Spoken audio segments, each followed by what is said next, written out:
Aujourd'hui, la famille est l'une des institutions les plus attaquées. Vous êtes d'accord avec cela?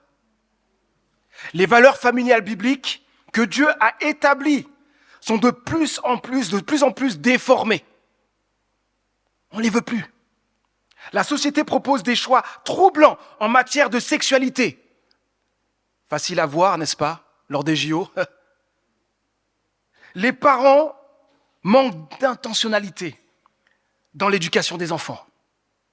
Les enfants deviennent de plus en plus rebelles envers leurs parents. De plus, les couples perdent souvent de vue la profondeur de l'engagement du mariage, désormais perçu comme temporaire, avec toujours une porte de sortie, un échappatoire. Ces défis fragilisent les fondements même de la famille, entraînent des relations difficiles et tendues au travail, mettent en danger l'équilibre de notre société. Plus il y a des difficultés, des problèmes concernant la famille, plus ça sera le chaos dans la société. N'est-ce pas? Satan le sait bien. Et c'est pourquoi il s'acharne sur la famille. Plus que jamais, nous avons besoin de la force de Christ pour affronter les défis quotidiens, que ce soit au sein de nos familles, au travail et dans chaque aspect de notre vie. Le sujet de ce matin est Christ, force de nos familles et force de notre travail. Aujourd'hui, nous poursuivons notre série de messages intitulés Christ, notre force. Nous nous penchons sur la lettre de l'apôtre Paul adressée aux chrétiens de Colosse, une ville située dans l'actuelle Turquie en Asie mineure. Paul, dans sa lettre aux chrétiens depuis sa prison, répond à un problème. Il y a de faux enseignants qui dévient les croyants de Christ. Il rappelle aux chrétiens que Jésus-Christ est Dieu fait homme, Dieu incarné. Il est tout suffisant pour votre vie chrétienne, pour la vie spirituelle, pour notre réconciliation avec Dieu et notre transformation. Nous avons tout pleinement en Christ. Nous sommes comblés en lui. Il ne nous manque absolument rien. Paul met en avant la nécessité de vivre selon les principes ensuite de l'évangile pour rester ancré dans la vérité et éviter les enseignements erronés. Nous examinerons maintenant Colossiens, chapitre 3, verset 18, au chapitre 4, verset 1, pour voir comment la présence de Christ transforme nos relations familiales et professionnelles. Comment Christ, en nous, transforme-t-il nos relations?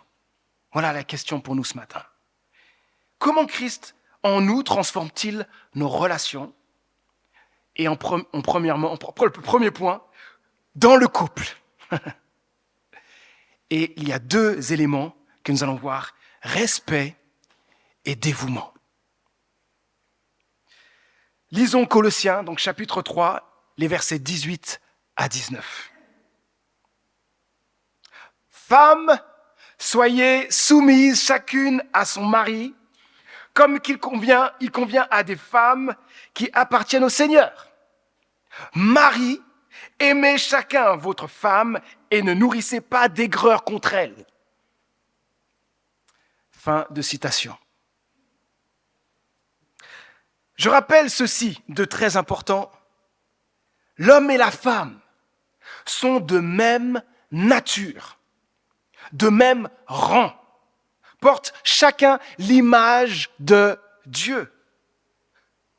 Pourtant, chacun a une fonction différente dans le couple.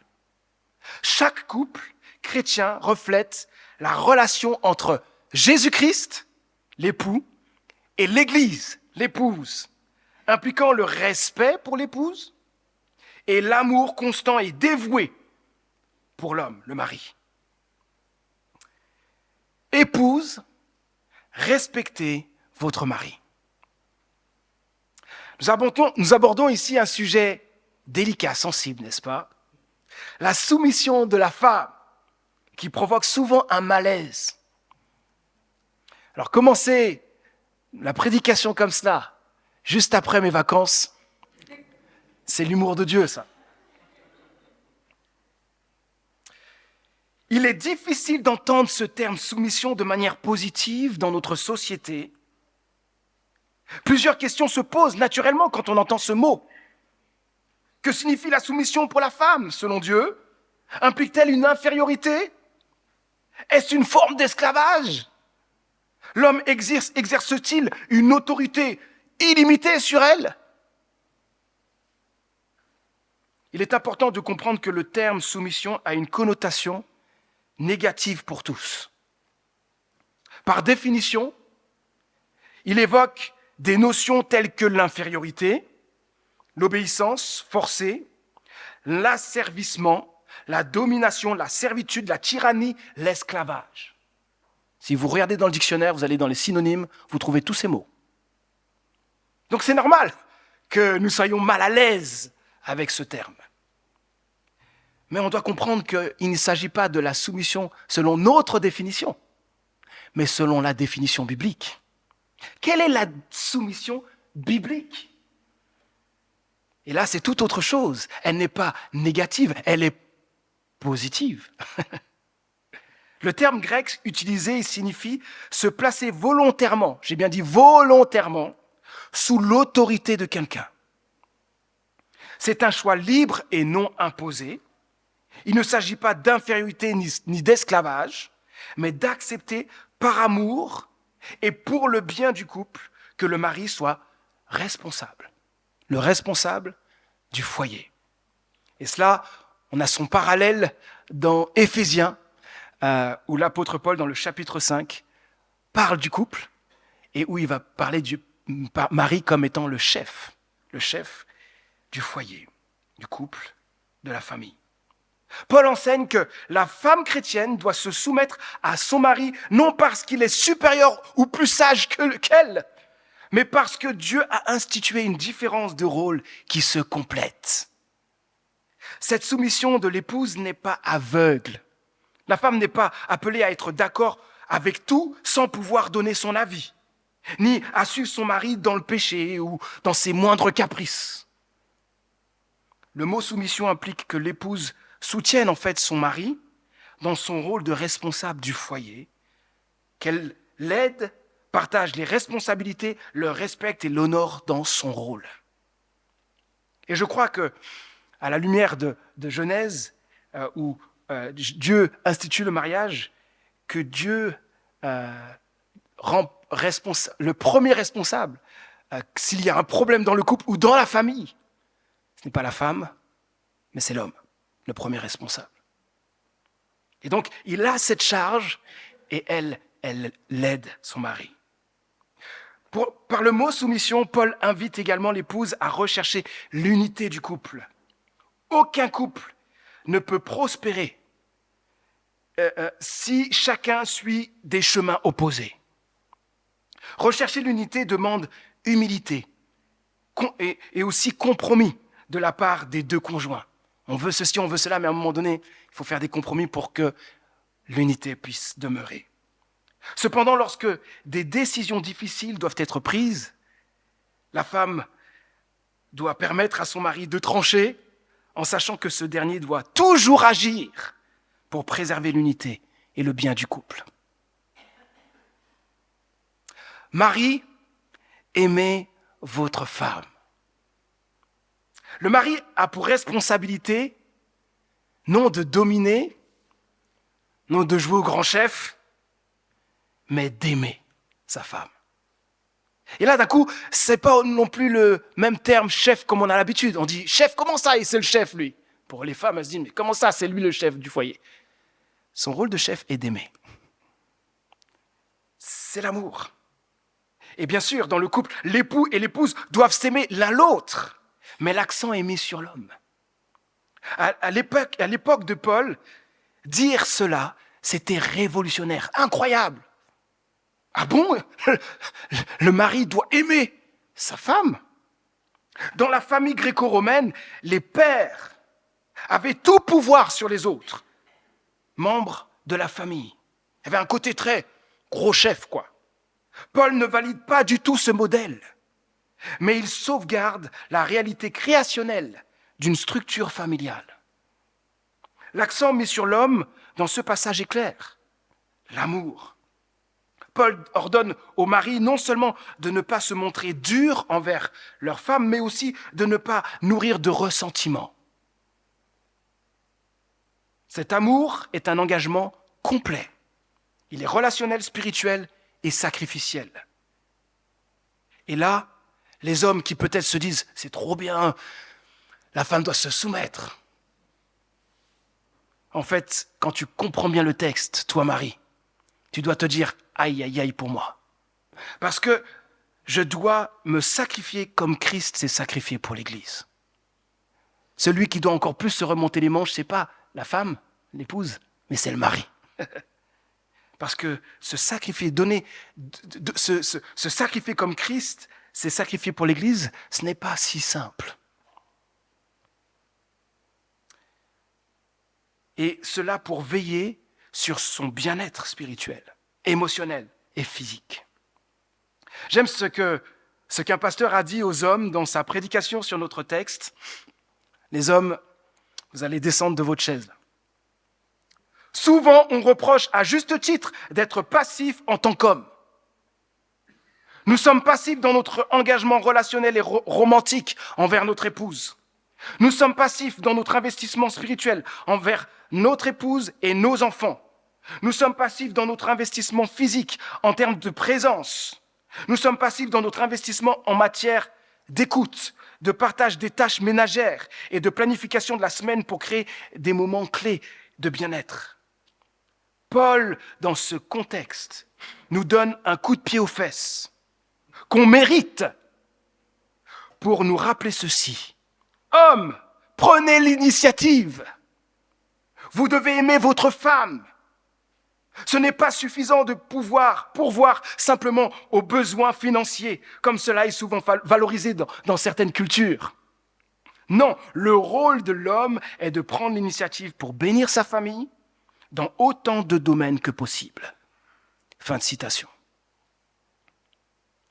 Les maris, vous allez encore bien là? Pour être plus clair, la responsabilité principale de l'homme est de chérir sa femme, de prendre soin d'elle, de la protéger, de subvenir à ses besoins, de rechercher son bonheur et de se sacrifier pour elle et pour sa famille. À l'image de Jésus-Christ qui s'est donné pour son Église. Concernant le couple, retenons ceci, les amis. Époux et épouse doivent rechercher le bien de l'autre constamment, maintenir l'unité, se donner l'un à l'autre, se servir mutuellement et agir avec humilité. S'il y a bien un mot fort à retenir aussi, c'est ce terme, humilité, pour les deux. Mais que faire quand ça ne va pas, Manu? Tu nous dis tout ça, mais comment on fait? Alors, on peut comprendre qu'ici, nous sommes face à l'idéal de Dieu pour nous. Mais comment on fait pour tendre vers cet idéal? Paul nous dit quelque chose qui peut nous aider pour comprendre que ce n'est pas si simple. En Colossiens chapitre 3, versets 12 à 15, un texte que vous avez déjà lu et si vous avez besoin de réentendre la prédication, c'est sur la chaîne YouTube de l'Église. Dans Colossiens 3, versets 12 à 15, « Revêtez-vous d'ardente bonté, de bienveillance, d'humilité, de douceur, de patience. Supportez-vous les uns les autres. Et si l'un de vous a quelque chose à reprocher à un autre, pardonnez-vous mutuellement. Le Seigneur vous a pardonné, vous aussi pardonnez-vous de la même manière. » Je sais, c'est dur, là, on est face à quelque chose de compliqué, là. Seigneur, aide-nous. Hein. Verset 14. « Et par-dessus tout cela, revêtez-vous de l'amour qui est le lien par excellence. Que la paix instaurée par Christ gouverne vos décisions. Car c'est à cette paix que Dieu vous a appelé pour former un seul corps. Soyez reconnaissants. » Vous prenez ce texte et dans vos épreuves, dans le couple, vous le récitez et régulièrement en disant « Seigneur, aide-moi à vivre cela quand ça ne va pas, à m'armer de bonté d'amour, à supporter et à vivre le pardon quand ça ne va pas. Dans notre relation de couple, Paul nous invite à nous supporter les uns les autres, à pratiquer le pardon, à rechercher la paix. Mais si les difficultés persistent dans votre couple, encore et encore, n'hésitez pas à chercher de l'aide de personnes mûres dans la foi. Si vous faites partie de cette église, n'hésitez pas à voir un responsable. Nous pourrons passer du temps avec vous, être une aide dans la prière, dans l'encouragement, et vous donner les personnes ou ressources dont vous avez besoin. Et j'aime dire ceci, demander de l'aide n'est pas une faiblesse, mais c'est une force. Et je suis tellement reconnaissant à Dieu pour les couples ici, qui sont venus me voir ou voir d'autres personnes ici, parce qu'ils avaient besoin d'aide. Ne restez pas seuls. Et pour ceux dont le conjoint n'est pas chrétien, comment ça se passe, Manu? L'apôtre Pierre dit ceci dans 1 Pierre, chapitre 3, versets 1 à 2. « Vous de même, femmes, soyez soumises chacune à son mari pour que, si certains d'entre eux ne croient pas à la parole de Dieu, ils soient gagnés par quoi? À la fois sans parole, par votre conduite, en observant votre attitude respectueuse et pure. » Dans ce passage, Pierre s'adresse principalement aux épouses dont les maris ne sont pas croyants. Cependant, son enseignement peut également s'appliquer aux maris dont l'épouse n'est pas croyante. Dieu les encourage à continuer à aimer leur conjoint, à maintenir une bonne conduite, une attitude respectueuse et à vivre une vie pure. Et ce témoignage silencieux, sans avoir besoin de parler constamment de Jésus, peut toucher le cœur du conjoint et éveiller en lui le désir de connaître Jésus-Christ. Deuxièmement, comment Christ, en nous, transforme-t-il nos relations dans la famille? Il apporte ceci, on doit vivre ceci, obéissance et encouragement. Versets 20 à 21. Enfants, obéissez à vos parents en toutes choses, c'est ainsi que vous ferez plaisir au Seigneur. Mais vous, pères, n'exaspérez pas vos enfants pour ne pas les décourager. Enfants, obéissez à vos parents. Les enfants sont appelés à faire confiance à Dieu en obéissant à leurs parents. Sauf lorsque ces derniers demandent quelque chose que Dieu interdit. Si vous êtes encore enfant, adolescent ou jeune vivant chez vos parents, sachez que Dieu vous appelle à obéir à vos parents. Même si cela peut parfois sembler difficile, surtout lorsque vous avez envie de plus de bonbons, de passer plus de temps sur les jeux vidéo ou avec les amis dehors. Retenez ceci. L'obéissance aux parents plaît à Dieu. Honorer vos parents est quelque chose de juste, conforme à la volonté de Dieu, et cela lui plaît. C'est le rôle normal des enfants envers leurs parents. Écoutez ceci, dans l'Ancien Testament, avant la venue de Jésus-Christ, ne pas honorer ses parents avait des conséquences très graves. On pourrait donner plein de textes, je vous en donne un. Exode chapitre 21, verset 17 dit « Celui qui maudit son père ou sa mère sera puni de mort. »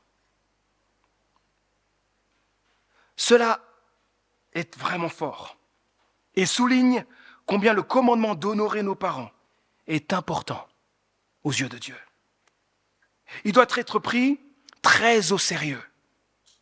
Mes amis, une famille où les enfants et les parents vivent dans le respect et l'amour mutuel expérimentera une satisfaction et une harmonie rare. La Bible dit qu'il y a du bonheur pour l'enfant d'obéir à ses parents.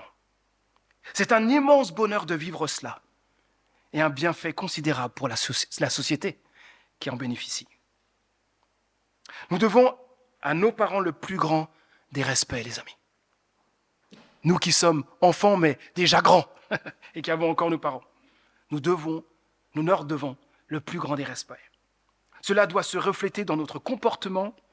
Nous devons parler avec douceur, éviter les paroles méchantes, blessantes, irrespectueuses et agir avec gentillesse et bonté. Ça peut être difficile ce que je dis. Parce que quand papa et maman sont plus âgés, et ils peuvent être plus têtus. Hein, mais je dois continuer à garder patience, à les aimer, malgré parfois des attitudes qui sont difficiles à supporter. Hein. Le commandement d'honorer et d'obéir à nos parents ne dépend pas de leur comportement. Paul ne dit pas de les respecter uniquement s'ils sont justes, aimables, chrétiens. Non, nous les respectons parce qu'ils sont nos parents. C'est tout. C'est tout. N'ajoutons rien. Mais si nos parents n'ont pas toujours été justes avec nous, souvenons-nous que personne n'est parfait. Nous ne serons pas toujours justes non plus avec nos propres enfants, ou nous ne l'avons pas été. Chaque parent fait des erreurs, mais cela ne change pas notre devoir de les honorer. Père, ne les découragez pas. Ne découragez pas vos enfants. Paul dit au père, n'exaspérez pas vos enfants. Il est intéressant de noter que Paul adresse ce conseil spécifiquement aux papas et non aux mamans. Cela pourrait indiquer quelque chose qui ne va pas plaire aux hommes. Paul perçoit certainement chez les hommes une tendance à se laisser facilement emporter par la colère, la frustration, l'impatience. En effet, juste avant, il avait déjà averti les maris de ne pas nourrir d'aigreur envers leurs épouses. Deuxième chose négative pour les hommes, là, dans le texte. Oups. Bien entendu, ce principe s'applique également aux mères. Il est important de souligner que dans la loi romaine, les enfants étaient souvent considérés presque comme des esclaves. Et j'ai déjà vu ça dans certaines cultures. Je regarde les parents avec leurs enfants et on a l'impression qu'ils ont fait des enfants, qu'ils ont voulu des enfants pour l'obéissance. Dès que tu dis une parole sur le côté, bam, il y a déjà une gifle que tu as reçue. Oh oh.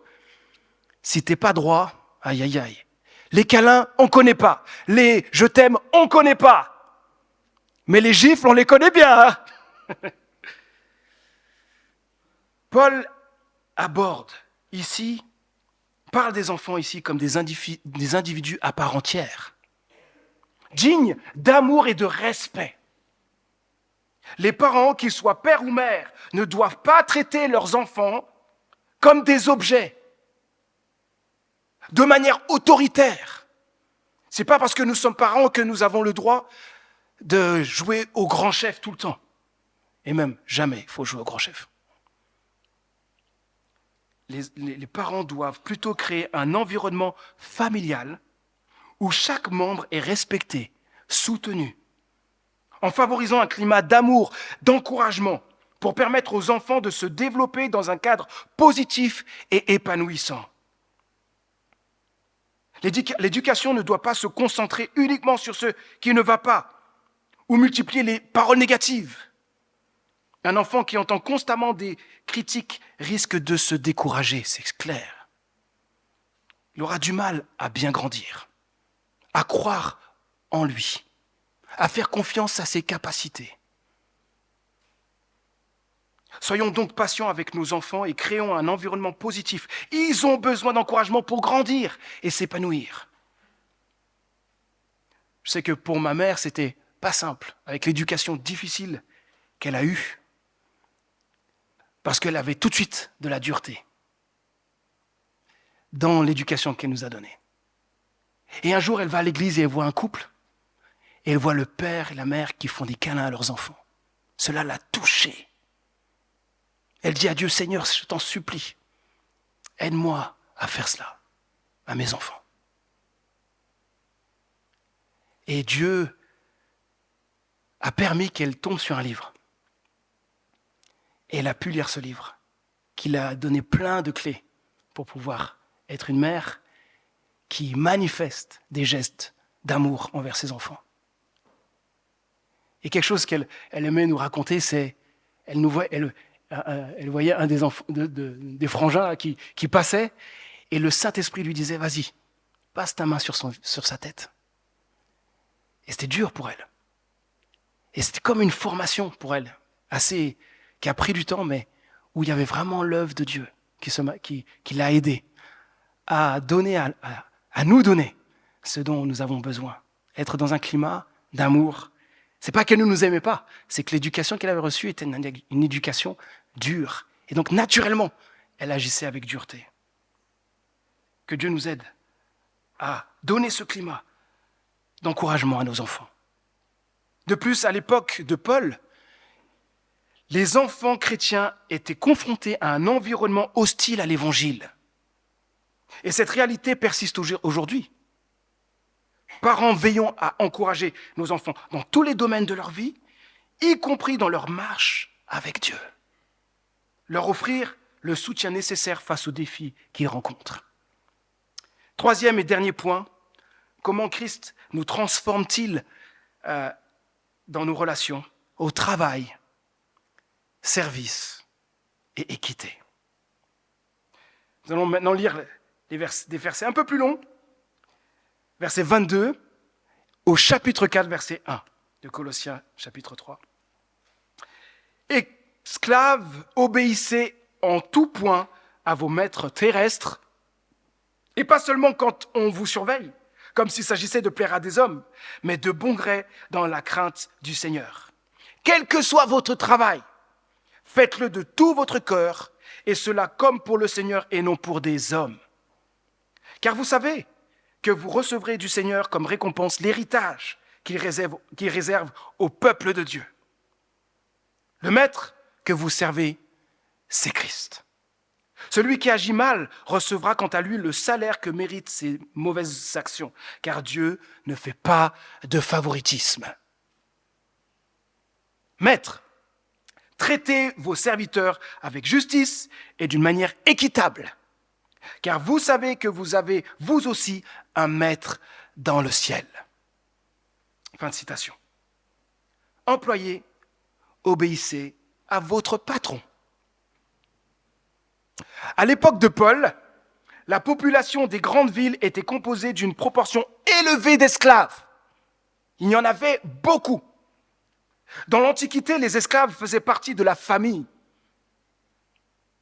Alors que les textes de l'époque s'adressaient uniquement aux maîtres, leur donnant des conseils et des instructions à communiquer aux esclaves, Paul, lui, s'adresse aux esclaves comme à des personnes responsables et à des membres comme les autres de la communauté chrétienne. Vous avez de la valeur. Vous avez de la valeur. Pour Paul, les serviteurs, les esclaves ont de la valeur et méritent autant d'amour et de respect que toute autre personne. Paul invite les serviteurs à continuer à obéir, à travailler de tout leur cœur, même dans les moments difficiles, même quand leur maître est difficile. Et lui, il est tellement conscient que beaucoup sont méprisés par leur maître. Paul les encourage fortement en leur rappelant que leur véritable maître, c'est Christ, c'est Dieu lui-même. Pour rester motivés, les gars, rappelez-vous que votre travail, vous travaillez pour Dieu. Agissez par respect pour Dieu, pour l'honorer. Et en sachant que chaque détail de votre travail, écoutez bien, chaque détail de votre travail est vu par Dieu, qui vous récompensera au paradis. Et vous voyez, dans notre texte, c'est gros la partie pour les esclaves. Paul a un cœur pour eux. Il est mal pour eux. Et il veut les encourager. Il est comme un coach face à un sportif. Vas-y, fonce. Go, go, go. Dieu est avec toi. C'est lui ton maître. Il va te récompenser. Regarde devant. Cet enseignement reste pertinent pour nous aujourd'hui dans le milieu du travail, n'est-ce pas? Nous devons travailler avec sérieux et dévouement, même face aux défis, en gardant à l'esprit que notre véritable employeur, c'est Dieu lui-même. Attention à notre manière naturelle de faire, pécheresse de faire, qui est je travaille bien quand le patron me voit, puis quand il n'est pas là, je joue aux jeux vidéo, je fais quelque chose d'autre. Le véritable maître, c'est Dieu, et il vous voit. Travaillons par respect pour lui, pour l'honorer, et en sachant qu'il récompense notre fidélité. Les moindres choses que vous faites, que nous faisons, Dieu le voit et nous récompensera. Patrons, soyez justes. Les maîtres ont des responsabilités importantes envers leurs serviteurs. Ils doivent les traiter avec justice et équité, les respecter, les aimer comme toute autre personne. Malheureusement, encore aujourd'hui, de nombreux patrons continuent d'agir de manière injuste et inéquitable. Si vous êtes patron, rappelez-vous que votre rôle ne vous rend pas supérieur en valeur aux autres. Chaque employé a une immense valeur et mérite d'être traité avec amour, grâce, humilité, justice. Et pourquoi ? Parce que Dieu ne fait pas, le texte nous a dit quoi ? Ne fait pas de favoritisme. Nous avons tous la même valeur à ses yeux. Votre véritable maître, Dieu lui-même, vous observe et vous devrez rendre des comptes. Il vous demandera des comptes. Agissez donc avec intégrité, respect envers ceux qui travaillent pour vous. Nous avons abordé jusqu'ici ce que Dieu attend de nous dans le cadre du couple, de la famille et du travail. Il y a encore beaucoup à dire sur ces sujets. J'aurais préféré prêcher sur l'un, après un autre dimanche sur l'autre, etc. Mais voilà, on est dans une série et donc on a préféré faire ainsi. Et c'est sûr qu'on pourrait approfondir chaque point. J'aimerais maintenant souligner une nuance importante. La Bible ne nous encourage pas à rester passifs face aux abus, face à la maltraitance, face aux injustices, face à toute forme de violence. Que ce soit en couple, en famille, au travail, les situations graves doivent être signalées. Il est souvent nécessaire de se protéger, de porter plainte ou de faire appel à la justice. Je l'ai dit il y a quelques dimanches, je pense que certains s'en rappellent, qu'il faut faire appel à la justice. Mais pourquoi je le redis encore ce matin ? J'ai entendu une famille où la fille a été abusée de son père. La famille est chrétienne. Le père dit à sa fille de ne rien dire.